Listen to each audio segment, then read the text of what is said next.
Hello friends, welcome to Defence Matrix.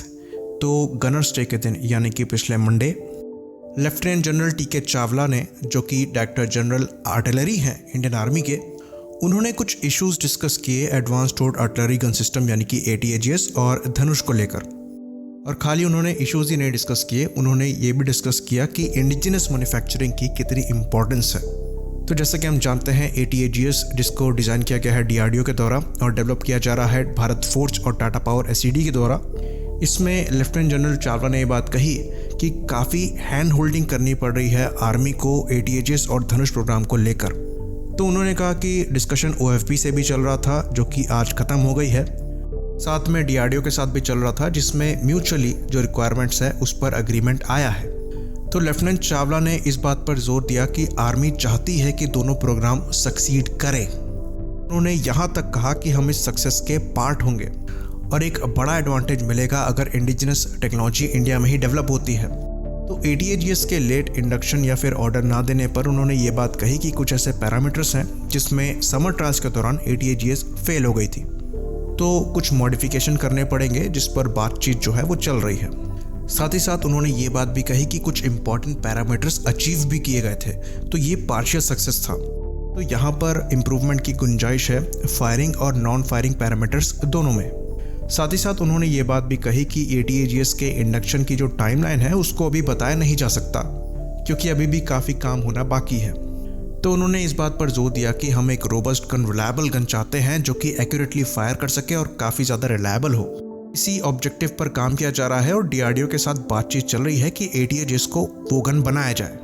तो 2012 से ही ATAGS का जो प्रोजेक्ट है वो चल रहा है और अभी तक डिज़ाइन और डेवलपमेंट स्टेज पर ही ये प्रोजेक्ट है। इसको लेकर लेफ्टिनेंट जनरल चावला ने ये बात कही कि वो काफ़ी ऑप्टिमिस्टिक हैं ATAGS को लेकर और DRDO डेफिनेटली उस पर काम करके जो शॉर्टकमिंग्स हैं उसको ओवरकम करेगी। तो जैसा कि हम जानते हैं, इंडियन आर्मी को 3000 से 3600 हाउविट्जर्स जो हैं वो प्रिक्योर करने हैं 2025 से 27 तक अपने फील्ड आर्टिलरी रेशनलाइजेशन प्रोग्राम के अंतर्गत। तो क्योंकि यहाँ पर इंडिजिनस वेपन सिस्टम्स को ज़्यादा बढ़ावा दिया जा रहा है और ATAGS और धनुष पे ज़्यादा ध्यान दिया जा रहा है, तो इसकी पॉसिबिलिटी कम लगती है कि ये जो टाइमलाइन है वो मैच हो पाएगी। धनुष को लेकर भी जो इश्यूज़ हैं उसके बारे में भी लेफ्टिनेंट जनरल चावला ने बात कही, जिसमें उन्होंने बताया कि धनुष का जो प्रोडक्शन क्वालिटी इशू है उस पर काम किया जा रहा है। 2019 में 114 गन्स के ऑर्डर दिए गए थे, जिनमें से अभी तक खाली 12 गन ही डिलीवर हुई हैं। तो क्वालिटी इशू को लेकर OFB से बातचीत चल रही थी, जो कि आज ख़त्म हो जाएगी, जिस पर काम किया जा रहा है। इन गन्स को गन कैरेज फैक्ट्री जबलपुर द्वारा बनाया जा रहा है और इसकी प्रोडक्शन क्वालिटी को इम्प्रूव किया जाएगा। फिर कॉन्फिडेंस फायरिंग ट्रायल्स जो हैं वो कुछ समय में किए जाएंगे। तो आर्मी डेफिनेटली इन एजेंसीज के साथ काम कर रही है इन इम्पॉर्टेंट आर्टिलरीज को इम्प्रूव करने के लिए। तो अभी तक फार प्रोग्राम के अंतर्गत जो सक्सेस मिली है वो K9 वज्रस और M777 लाइट वेट हाउविट्जर्स को लेकर मिली है। तो हो सकता है कुछ नंबर में इजरायली एथॉस गन जो है वो ली जाए as a stop gap measure, जब तक ATAGS पे काम चल रहा है और धनुष की क्वालिटी जो है वो इम्प्रूव करी जा रही है। तो एथॉस जो है वो ATAGS के कंपैरिजन में थोड़ी लाइट वेट भी है और थोड़ी सस्ती भी है। एथॉस का वज़न करीबन 15 टन का है और एक गन का कॉस्ट करीबन 11 करोड़ का पड़ता है। वहीं पर ATAGS की बात करें तो ATAGS का जो वज़न है वो 18 टन का है और कॉस्ट जो है वो 16 से 18 करोड़ का पड़ता है।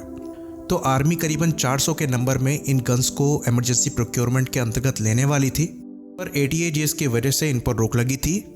लेकिन अब ये चीज़ जब सामने आ रही है कि ATAGS पे और काम होना बाकी है, तो आर्मी को डेफिनेटली अपनी रिक्वायरमेंट जो है वो कहीं से पूरी करनी पड़ेगी। तो कुछ नंबर में ये एथॉस गन्स जो हैं वो ली जा सकती हैं।